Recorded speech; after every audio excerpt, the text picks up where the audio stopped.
Alright guys, hi, how's everyone doing? Yes, this is the same jacket क्योंकि let's face it, सर्दियों में इतने कपड़े नहीं धुलते यार. एक जैकेट तो एटलीस्ट 4-5 दिन तो चलाओगे. And yes I didn't take a shower today because यहाँ पे कुत्तों वाली ठंड है दिल्ली में. Literally it's fucking freezing. And या एक दिन नहाना हो तो कुछ नहीं चलता, but I do change clothes every day. So hygiene. वैसे भी मुझे सर्दियाँ ज़्यादा पसंद नहीं है. I was summer baby. I like love summers. So anywho, coming back to the point, I just saw a quick reel on Instagram. It was 60-second video जिसमें सुष्मिता सेन अपनी स्टोरी बताई थी. Most of you must know her. She is the 1994 Miss Universe winner.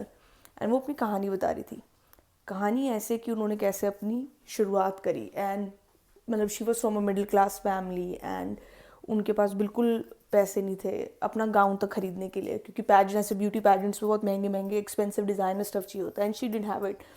तो उनकी mom उनके clothes like कपड़ा लाई सरोजनी नगर से. उस टाइम में 1994 की बात हुई मतलब. एंड अपने नीचे जो उनके गराज में टेलर था उससे सिलवाए. एंड जो कपड़े का मटेरियल बचा हुआ था उसका एक रोज़ बनाया जो उन्होंने अपने गाउन में पहना था. एंड फिर ब्लैक कलर की सॉक्स लाई, उससे उन्होंने काट के उसके ग्लव्स बनाए जैसे गाउन्स में पहनते. सो उससे उन्होंने अपनी शुरुआत करी. And she became miss universe. And उनकी मॉम ने उन्हें ये कहा था कि तेरे लोग कपड़े देखने नहीं आ रहे, तुझे देखने आ रहे हैं. तुम्हारा ब्रेन, तुम्हारी थिंकिंग देखने आने हैं कि कैसे तुम सोचते हो, क्योंकि सब चीज़ों का वो टेस्ट लेते हैं वहाँ पे, how sensible you are and all that. Beauty is also one of the parameters, of course, and she is beautiful. The point of the story is it's all about being resourceful rather than resources. कैसे तुम चीज़ों को इस्तेमाल कर रहे हो उस पर डिपेंड करता है जितना तुम्हारे पास अवेलेबल है. I always talk about poker. You deal with the cards you are dealt with in life. You play with the cards you are dealt with in life. And those who play it well are those people who win. And that's in our hands. Excuses हमेशा मिल जाएंगे. Phone नहीं है, laptop नहीं है, अच्छी वो नहीं है, मेरे पास अच्छा कैमरा नहीं है वीडियो शूट करने के लिए, या मैं ऐसी थर्ड वर्ल्ड कंट्री में रहती हूँ जैसे इंडिया, गरीब कंट्री, यहाँ पे रिसोर्सेज नहीं है. काश मैं यूएसए में होती, मैं बिज़नेस कर पाती, एक फ्री एंटरप्राइज होता. काश मैं एक रिच खानदान में पैदा होती तो मैं जो मर्जी होती वो कर पाती, एजुकेशन ले पाती, ये कर पाती. हज़ारों बहाने मिल जाएंगे. ठीक है, लाइफ में हमेशा बहाने मिलेंगे. It's all about excuses if you make it. But अगर तुम सोचो, मैं हमेशा ये सोचती थी कि इंडिया में रह के मैं कभी बिज़नेस शुरू नहीं कर सकती बाहर का. स्पेशली मुझे बाहर के लोगों के साथ काम करना था. I wanted to earn in dollars. That was my dream because I wanted to connect with them. क्योंकि वहाँ पे जो चीज़ यहाँ वहाँ पे पहले आ जाती है वो चीज़ इंडिया में 15 साल बाद आती है. अब टेक्नोलॉजी की वजह से 10 साल बाद आ जाती है, but they catch the trend first. So I wanted to be there where action was being going on. So that was my thinking. And I was like, how do I connect it? So we are blessed to be living in such an era कि हमारे पास phone जैसी चीज़ है जहाँ पे हम किसी से भी कभी भी कनेक्ट कर सकते हैं 24/7. We have apps like Instagram, Facebook. मैंने जितना भी अपना बिजनेस बनाया इंस्टाग्राम के थ्रू बनाया. ठीक है. एंड मेरे को बहुत फॉलोइंग वगैरह नहीं है, जाके देख लो. Point is do not despise your small beginnings. ठीक है, हेट मत करो अपनी small beginnings. Everybody fucking smart start small.